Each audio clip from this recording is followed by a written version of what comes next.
Hello guys, most welcome. हम कर रहे हैं HRM human resource management, chapter number 4 चल रहा है जॉब एनालिसिस। इसका एक लेक्चर पहले ही अपलोड कर चुका हूं। आज के लेक्चर के अंदर हम इस चैप्टर को कंप्लीट करेंगे।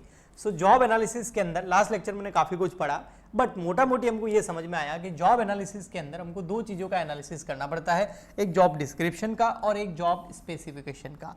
अब ये जॉब डिस्क्रिप्शन और जॉब स्पेसिफिकेशन है क्या? देखो, जॉब डिस्क्रिप्शन जो है ना वो पूरा का पूरा वर्क से रिलेटेड है, काम से रिलेटेड है। भैया क्या काम दिया जाएगा, आप क्या ऑफर कर रहे हैं एम्प्लॉय को कि आपको रखेंगे तो क्या काम देंगे, तो ये पूरा का पूरा जॉब डिस्क्रिप्शन जो है वो वर्क से रिलेटेड, जो काम दिया जाएगा, किस कंडीशन में दिया जाएगा, क्या काम है, किस बारे में है, कहाँ करना है, कैसे करना है, ये पूरा का पूरा वर्क से रिलेटेड जो डिस्क्रिप्शन होता है वो जॉब डिस्क्रिप्शन के अंदर आता है। और जॉब स्पेसिफिकेशन का मतलब होता है स्किल से, या आप कह सकते हैं वर्कर से। वो वर्क से रिलेटेड है, ये वर्कर से रिलेटेड है। हाँ, ये ज्यादा बेटर रहेगा ना। हाँ, ये किससे रिलेटेड है? जॉब डिस्क्रिप्शन किससे रिलेटेड है? वर्क से। और जॉब स्पेसिफिकेशन किससे रिलेटेड है? वर्कर से रिलेटेड है। वर्क क्या है, कौन सा वर्कर उस काम को कर सकता है। भैया वर्क जो है वो ये है, यहां करना है, ऐसे करना है, इस कंडीशन में करना है। वर्क से रिलेटेड पूरा का पूरा डिस्क्रिप्शन, काम से रिलेटेड सारी बातें। और ये जो काम करने वाला पर्सन है, हाँ, उसकी क्या स्किल है, क्या नॉलेज है, क्या एक्सपीरियंस है, क्या टैलेंट है, उससे रिलेटेड। ओके, समझ में आ गया? तो जॉब डिस्क्रिप्शन मतलब वर्क से रिलेटेड पूरा का पूरा इंफॉर्मेशन, और जॉब स्पेसिफिकेशन मतलब वर्कर से रिलेटेड। ओके, पूरा का पूरा डेटा। सो जॉब डिस्क्रिप्शन में क्या क्या आता है? जॉब का टाइटल क्या है, कौन सी जॉब है, जॉब लोकेशन कहाँ करनी है, जॉब की समरी बता दो, वर्किंग कंडीशन कैसी है वहां पर, एक्सेट्रा। जॉब स्पेसिफिकेशन मतलब वर्कर से रिलेटेड, वो जो वर्कर है उसका क्वालिफिकेशन क्या होना चाहिए, उसका एक्सपीरियंस क्या होना चाहिए, उसकी ट्रेनिंग क्या होनी चाहिए, उसका स्किल क्या होना चाहिए, उसकी रिस्पॉन्सिबिलिटी क्या है, उसकी ड्यूटी क्या है, उसकी पावर क्या है, एक्सेट्रा। ओके, ठीक। सो आइए अब इन दोनों को हम थोड़ा सा और डिटेल में, बहुत ईजी टॉपिक है कहने का मतलब ये।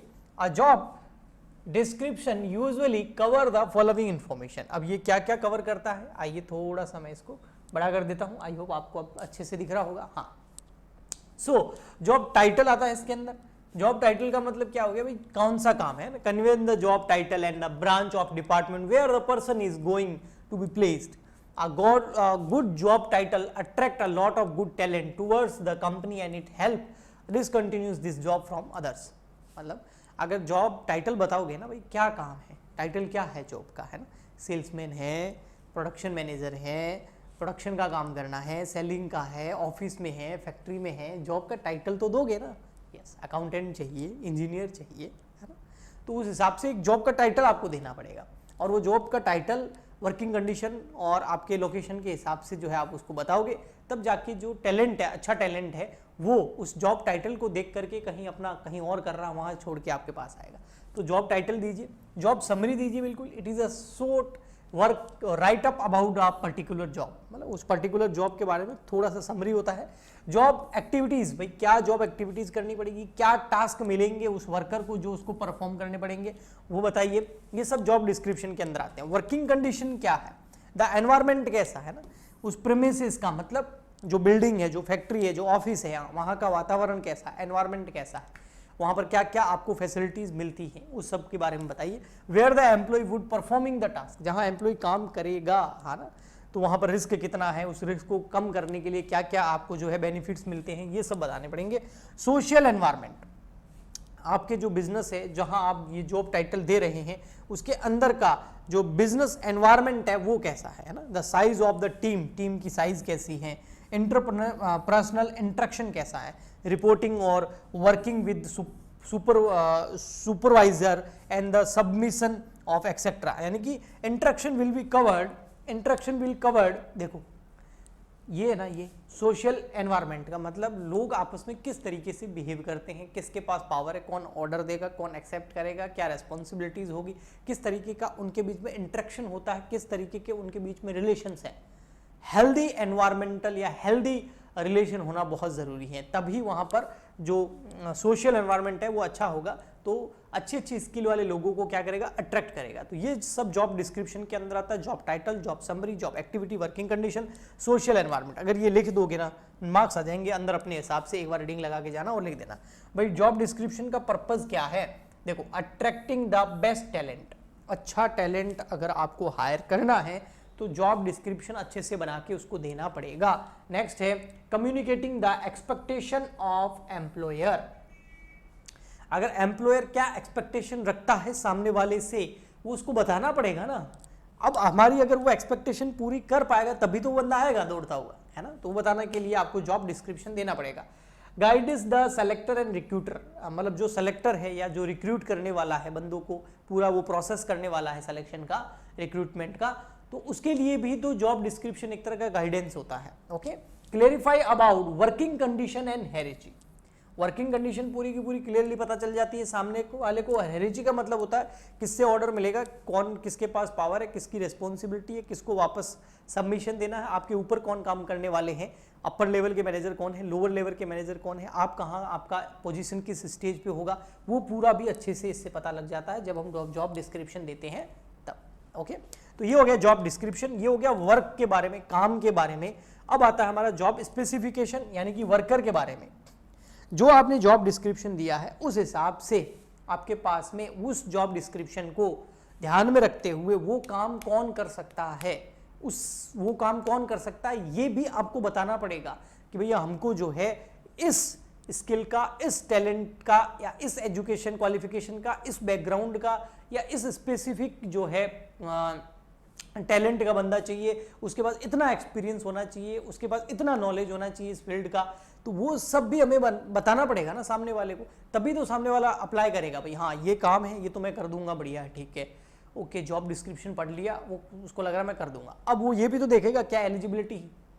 हम भी जब कोई भी आजकल लोग गवर्नमेंट जॉब के लिए बड़े फॉर्म भरते हैं तो एलिजिबिलिटी क्राइटेरिया देखते हैं ना, तो बस वही एलिजिबिलिटी क्राइटेरिया कि क्या चाहिए सामने वाले को, किस स्किल का बंदा चाहिए। तो वो आता है आपका जॉब स्पेसिफिकेशन, यानी कि पूरा का पूरा आपके वर्कर के बारे में है। एजुकेशन क्वालिफिकेशन क्या है आपका, है ना, लाइक ग्रेजुएट है, पोस्ट ग्रेजुएट है ना, तो वो आपको बताना पड़ेगा। एजुकेशनल स्ट्रीम क्या है आपका, वो मेंशन करना पड़ेगा आपको। नेक्स्ट आपका आता है एक्सपीरियंस, पहले आपने ये कहीं काम कर रखा है तो किस ऑर्गेनाइजेशन में कर रखा है, कितने साल का आपको एक्सपीरियंस है, कितने नंबर ऑफ ईयर का आपको एक्सपीरियंस है उस जॉब का, उस पोजीशन का, उस स्किल का, या उस इंडस्ट्री का। Okay, next skill and knowledge, ये बहुत इंपॉर्टेंट है, दोनों ही मिलते हैं तब जाके जॉब मिलती है। मैं कई बार आपको पहले भी बता चुका हूँ और फिर बताता हूँ, स्किल मोस्ट इंपॉर्टेंट है, नॉलेज भी मोस्ट इंपॉर्टेंट है। जैसे आप अभी ग्रेजुएशन कर रहे हैं, चाहे बीकॉम कर रहे हैं, बीबीए कर रहे हैं, है ना, तो इससे आपको क्या मिलेगा, नॉलेज मिलेगा, आपको डिग्री मिलेगी। और स्किल में क्या होगा, स्किल के लिए आपको प्रैक्टिकली कहीं ये सब काम करना पड़ेगा जो हम पढ़ रहे हैं, चाहे हम इनकम टैक्स पढ़ रहे हैं, कॉर्पोरेट अकाउंटिंग पढ़ रहे हैं, चाहे हम जीएसटी पढ़ रहे हैं, यानी डायरेक्ट इनडायरेक्ट टैक्स पढ़ रहे हैं, मैनेजमेंट अकाउंटिंग पढ़ रहे हैं, जो भी पढ़ रहे हैं उससे रिलेटेड आपको एचआरएम पढ़ रहे हैं, प्रैक्टिकली भी काम करना पड़ेगा। तो वो प्रैक्टिकली जो हम काम करते हैं तब हमारे पास वो हुनर आता है कि हम वो काम कर सकें। ठीक है, तो इसको बोलते हैं स्किल, और ये बहुत इंपॉर्टेंट होती है। ठीक है, देखिए, तो स्किल और नॉलेज दोनों का होना बहुत जरूरी है, यानी कि डिग्री भी चाहिए, साथ में स्किल भी चाहिए और पर्सनैलिटी भी चाहिए। This segment discuss the general behaviour of a candidate, बस यहीं पर खत्म हो जाता है। जनरल बिहेवियर ऑफ कैंडिडेट, यानी कि जो हम कैंडिडेट हायर करने वाले हैं उसका जनरल बिहेवियर क्या होता है, यानी कि वो मुश्किल कंडीशन के अंदर किस तरीके से ट्रीट करता है, किस तरीके से अपने आप को ट्रीट करता है, दूसरे लोगों को ट्रीट करता है, उसका सामना कैसे करता है, उसके इमोशन कैसे हैं, वो बहुत ज़्यादा जल्दी इमोशनली हो जाता है या फिर काम पे ज़्यादा फोकस करता है ना, तो वो सब उसका जनरल बिहेवियर कैसा है। एक नॉर्मल इंसान की तरह है तो उसको ले लेंगे, अगर ज़्यादा एक्सट्रीम है किसी फील्ड में तो थोड़ा सा प्रॉब्लम होगा, क्योंकि अगर नॉर्मल होगा तभी तो वो डिफिकल्ट सिचुएशन के अंदर अच्छे से डिसीजन ले पाएगा। तो उसका एटीट्यूड क्या है, उसका इमोशनल इंटेलिजेंस क्या है, उसकी सॉफ्ट स्किल क्या है, ये सब कुछ भी जॉब स्पेसिफिकेशन के अंदर दिया हुआ होता है। भाई इसके हमको जो है इस नॉलेज का बंदा चाहिए, हमको ये एजुकेशन क्वालिफिकेशन होना चाहिए, ग्रेजुएट होना चाहिए फॉर एग्जांपल के लिए, एक्सपीरियंस उसको 3 ईयर का होना चाहिए, स्किल और नॉलेज जो भी इंडस्ट्री है उससे रिलेटेड उसको नॉलेज भी होना चाहिए और उसको स्किल भी आना चाहिए, काम भी आना चाहिए, और पर्सनैलिटी उसकी ऐसी होनी चाहिए कि मुश्किल कंडीशन के अंदर घबराए नहीं और उस कंडीशन का सामना करें, और उसको अगर फेल भी हो जाए तो सहन करने की उसमें होनी चाहिए। आजकल आप देखते होंगे बच्चे जो होते हैं उनमें इतना मेंटली पता नहीं उन पर कहाँ से प्रेशर आता है, फैमिली से आता है आई थिंक, या समाज से आता है, सोसाइटी से आता है, वो कुछ ट्राई करते हैं, और कोई बुरी बात नहीं है, ट्राई करना बहुत ज़रूरी है। ट्राई तो आप कर सकते हैं ना, जब तक ट्राई नहीं करोगे तब तक कैसे पता चलेगा कि आप उसमें सक्सेस होंगे कि नहीं होंगे। ठीक है, तो अपना 100% दो, ट्राई करो। तो किसी भी एग्जाम को क्रैक करने के लिए कुछ भी बहुत चीज़ें होती है, जैसे मैं राजस्थान से हूँ और कोटा के अंदर बहुत सारे सुसाइड होते हैं।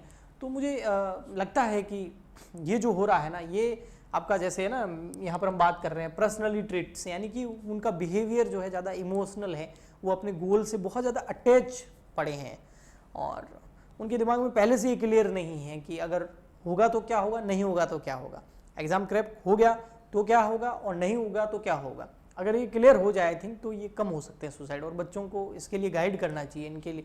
इसके लिए आई थिंक उनको एक कुछ दिन का सेमिनार वगैरह करके, ऐसा कुछ गवर्नमेंट को या कोई प्राइवेट ऑर्गेनाइजेशन को या फैमिलीज़ को या सोसाइटी को एक ऐसा नैरेटिव या एक ऐसा उनको एक रास्ता बताना चाहिए कि भैया देखो, हो गया तो भी ठीक, नहीं हुआ तो भी ठीक, कोई प्रॉब्लम नहीं है, ये लाइफ नहीं है, इसे हो गया भी तो कोई बहुत बड़ा तीर नहीं मार लोगे और नहीं हुआ तो भी कोई तीर नहीं मार लोगे। प्रैक्टिकली जो लाइफ है वो बहुत अलग है इस एजुकेशन से। तभी तो यहाँ पर आया ना, नॉलेज से केवल कुछ नहीं होता, इसके साथ साथ में स्किल भी चाहिए, है ना।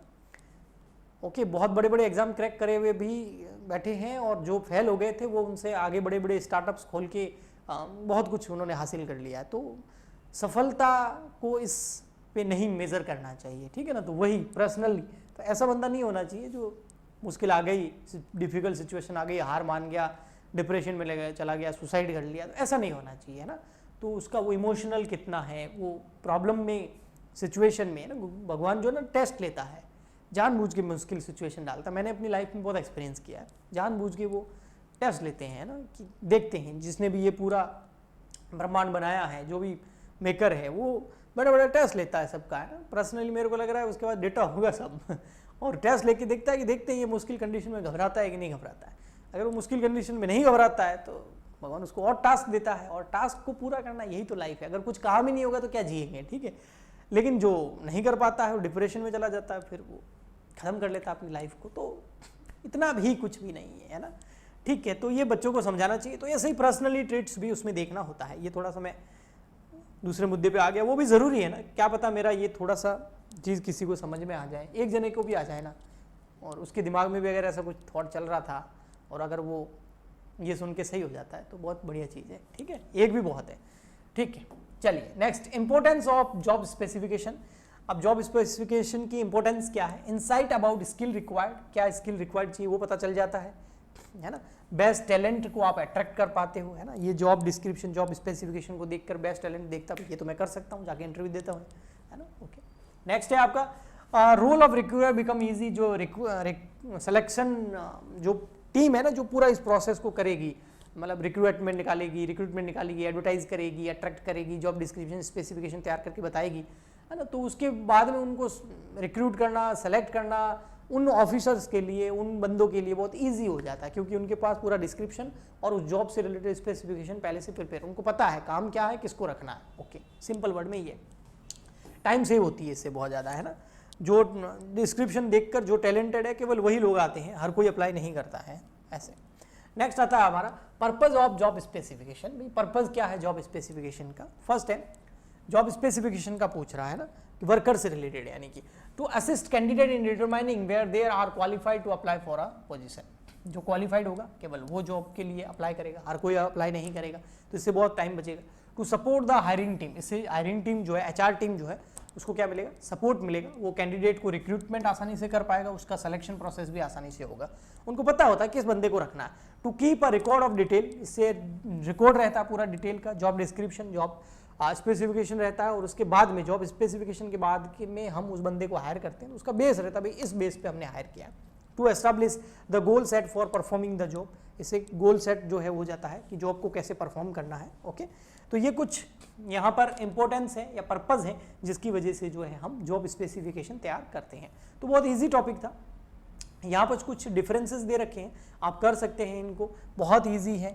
देखिए, meaning a job description a brief written statement, किस बारे में है, प्राइमरी और important requirement of a specific position, कोई पोजीशन, कोई जॉब दे रहे हैं, उससे रिलेटेड है, वर्क से रिलेटेड है, और ये किससे रिलेटेड है, वर्कर से, है ना। क्वालिफिकेशन क्या होना चाहिए मिनिमम, उससे रिलेटेड होता है, ताकि वो अपने टास्क को पूरा कर सके। इट कवर, ये क्या क्या कवर करता है, रेस्पॉन्सिबिलिटी, ड्यूटीज, कौन, job description, task, working condition, social environment, job title आदि। और ये क्या कवर करता है, एक्सपीरियंस कितना है, क्वालिफिकेशन क्या है, स्किल क्या है, एबिलिटी क्या है, एजुकेशन क्या है। Okay, job specification. नेक्स्ट आते हैं हम आगे, क्या डिस्क्राइब करता है ये? It describe job description usually engage in the describing job और द पोजीशन, जॉब और पोजीशन के बारे में पूरा का पूरा डिटेल में डिस्क्राइब करता है। और ये स्पेसिफिकेशन जो है वो जॉब सीकर जो होते हैं, जॉब ढूंढने वाले जो बंदे होते हैं उन पे फोकस करता है, उनमें स्किल क्या, एजुकेशन क्वालिफिकेशन क्या, टैलेंट क्या, एक्सपीरियंस क्या होना चाहिए। ओके, फोकस ये किस पे फोकस करता है? ये फोकस करता है, it focus is on what the company will provide to the candidate, company क्या प्रोवाइड करेगी। और ये किस पे करता है? What the company expect from the candidate, यहां पर कंपनी क्या काम दे रही है और यहां पर कंपनी बंदों से किन बंदों को हायर करना चाहती है, उनसे क्या एक्सपेक्ट करती है कि वो काम को कर लेंगे। ठीक है ना, तो दोनों अलग है थोड़ा सा। Purpose, it purely focus on describing the job profile and title, job profile और टाइटल पूरा होता है। इसके अंदर जो है जो बंदे अप्लाई करना चाहते हैं लोग उस जॉब के लिए, उनकी एलिजिबिलिटी क्या होगी वो पता लगती है हमको। ठीक है, ऑरिजिन, इसका ओरिजिन क्या है? It is said to be based on the process of job analysis, ये जॉब एनालिसिस का प्रोसेस है। It is said to be based on the job description, समझ में आया? जॉब डिस्क्रिप्शन किस पे ऊपर बेस्ड है? जॉब एनालिसिस के ऊपर बेस्ड है। जॉब एनालिसिस करते हैं, डिस्क्रिप्शन पता चलता है, फिर उस डिस्क्रिप्शन के बेसिस पे ही जॉब स्पेसिफिकेशन तैयार किया जाता है। ओके, तो आज ये चैप्टर कंप्लीट हो जाता है हमारा। नेक्स्ट लेक्चर के अंदर हम नेक्स्ट चैप्टर स्टार्ट करेंगे। तो आई होप आपको अच्छे से समझ में आएगा। प्लीज़ जो है आप अच्छे से पढ़ते रहिए, रिवीजन करते रहिए। बहुत इजी चैप्टर था ये, और अच्छे से एक बार रीडिंग लगा देंगे तो एग्जाम में आप लिख सकते हैं। बस रिक्वेस्ट है कि पॉइंट्स याद कर लेना और एक बार रीडिंग लगा के चले जाना, अच्छे मार्क्स आ जाएंगे। सो आज के लिए इतना ही, मिलते हैं नेक्स्ट लेक्चर में। तब तक के लिए goodbye and thank you.